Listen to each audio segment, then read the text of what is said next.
ओषा व्रत किंबा मार्गशीर गुरुवार रे खाइबा पई आजि बनेइबा बिना पियाज रसुण रे साग मुग।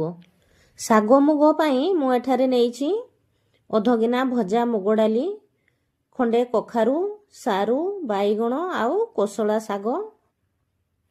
परिबा सबको काटी नेबा। साग को भल भावरे बाछिकी धोईकी काटी नेबा। एठारे मु गोटिए कड़ाई रे किछि पानी गरम कर नेइछि, सेथिरे डाली को देई देबा एवं किछि समय कभर कर देबा सिझिबा पई। डाली पकेइबार 5 मिनिट हेइ गलानी। एबे काटी रखिथबा परिबा को पकेइबा। स्वाद अनुसारे लूण पकेइबा। हाफ चामच हळदी गुंड पकेइबा। 1 इंच अदा को छेचिकी पकेइबा। डाली और परिबा सिझिबा पई किछि समय कभर कर देबा। मझिरे मझिरे चेक कर नउथबे। देखंतु मोर एठी डाली सिझी गलानी, परिबा मध्ये भलो भाबरे सिझी गलानी। एबे साग पकेइ देबा आ 2 मिनिट कभर कर देबा। एबे देखंतु मोर डाली साग मुग सबु पूरा भलो भाबरे सिझी जाईछि।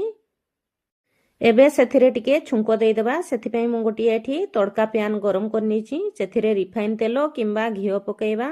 हाफ चामच जीरा पकेइबा, सरिषो पकेइबा, सुखिला लंका। जीरा सरिषो फुटी गला परे कड़ाई रे देइकी सांगे सांगे कभर कर देबा। देखंतु एबे हमरो रेडी हेइ गला बिना पियाज रसुण रे साग मुग। एहा अरुआ भात सहित खाइबा पई बहुत ही टेस्टी लागि थाए।